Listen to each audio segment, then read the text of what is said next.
چلیے آج بات کرتے ہیں تاریخ کی ایک ایسی داستان کی جو سب سے طاقتور کہانیوں میں سے ایک ہے۔ یہ کہانی ہے ایک نبی کی اور ایک انتہائی ظالم بادشاہ کی۔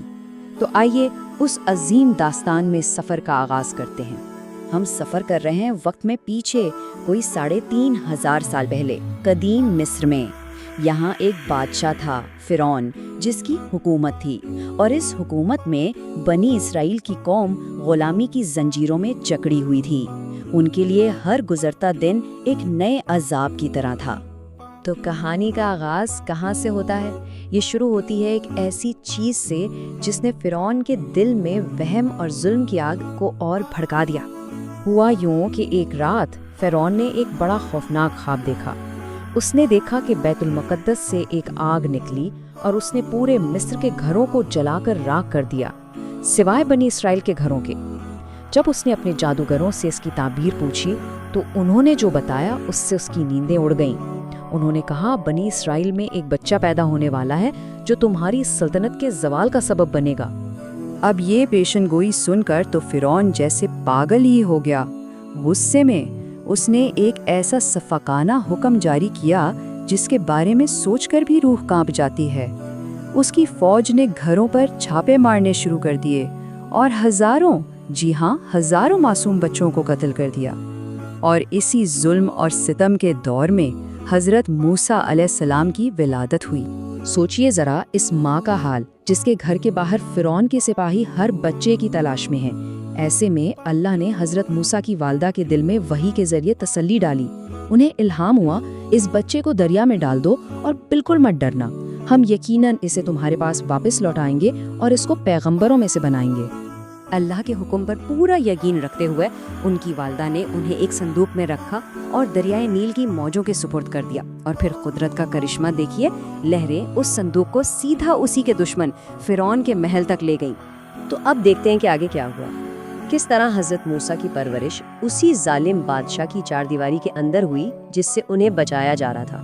فرعون کی بیوی حضرت آسیہ بے اولاد تھی۔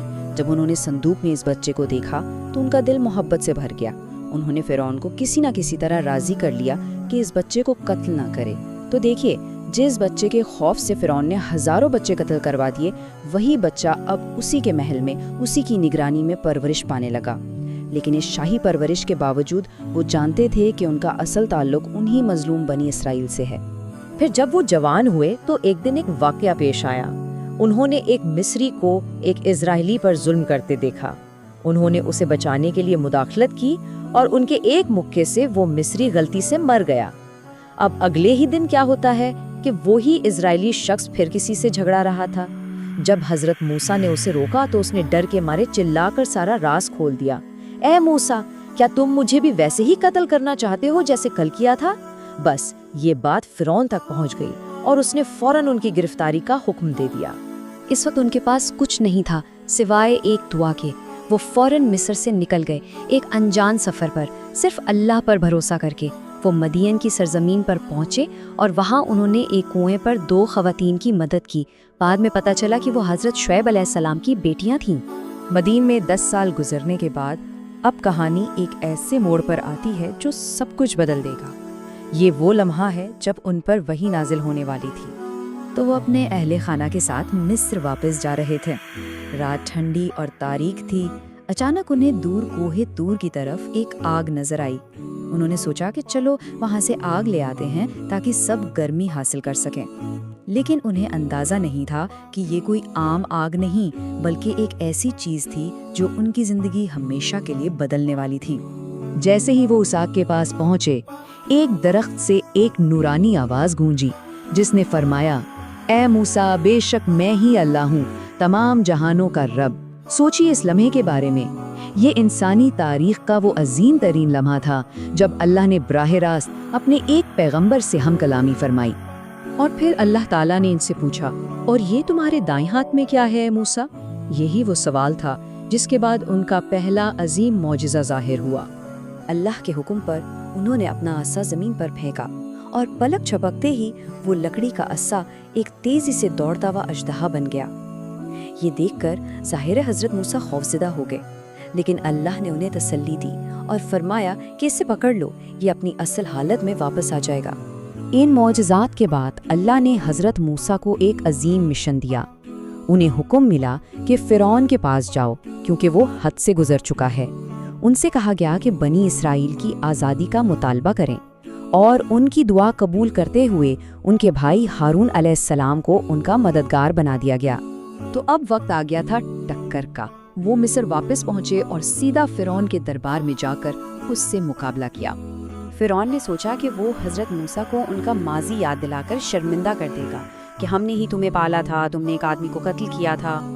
لیکن حضرت موسیٰ نے بڑی حکمت سے جواب دیا اور صاف صاف کہا کہ جس احسان کی تم بات کر رہے ہو وہ تو اس حقیقت پر ہے کہ تم نے میں ہی پوری قوم کو غلام بنا رکھا ہے۔ وہ اپنے مشن پر بالکل قائم رہے۔ جب فرعون دلائل میں ہار گیا تو اس نے طاقت کا مظاہرہ کرنے کا سوچا۔ ایک بڑے مقابلے کا انتظام کیا گیا۔ اس نے ملک بھر سے اپنے بہترین جادوگروں کو بلایا۔ انہوں نے اپنی رسیوں اور لاٹھیاں زمین پر پھینکیں اور لوگوں کی نظروں کو دھوکہ دے کر ایک ایسا منظر بنا دیا کہ لگا پورا میدان خوفناک سانپوں سے بھر گیا ہے۔ ہزاروں وہمی سانپوں کے اس طوفان کے مقابلے میں اللہ نے حضرت موسیٰ کو صرف اپنا ایک عصا پھینکنے کا حکم دیا، صرف ایک، اور اس ایک عصا نے ایک حقیقی زبردست اژدہا بن کر ان تمام جھوٹے سانپوں کو ایک ایک کر کے نگل لیا۔ جادوگر یہ منظر دیکھتے ہی سمجھ گئے۔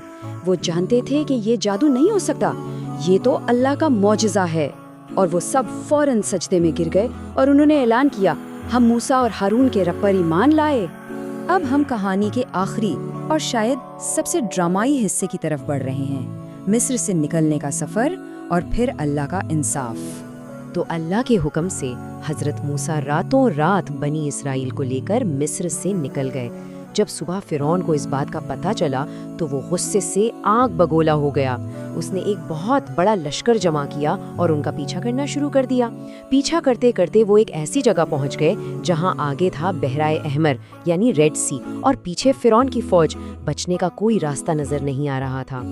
اسی لمحے اللہ نے حکم دیا، موسیٰ دریا پر اپنی لاٹھی مارو۔ ان کے لاٹھی مارتے ہی سمندر دو حصوں میں پھٹ گیا اور بیچ میں خشک راستہ بن گیا۔ بنی اسرائیل تو اس راستے سے گزر گئے، لیکن جب فرعون اور اس کی فوج ان کے پیچھے آئی تو پانی واپس مل گیا اور وہ سب کے سب غرق ہو گئے۔ ڈوبتے وقت فرعون چلایا کہ وہ ایمان لاتا ہے، لیکن اللہ نے فرمایا، اب آج ہم صرف تیرے جسم کو بچائیں گے تاکہ تو اپنے بعد والوں کے لیے ایک عبرت کا نشان بن جائے۔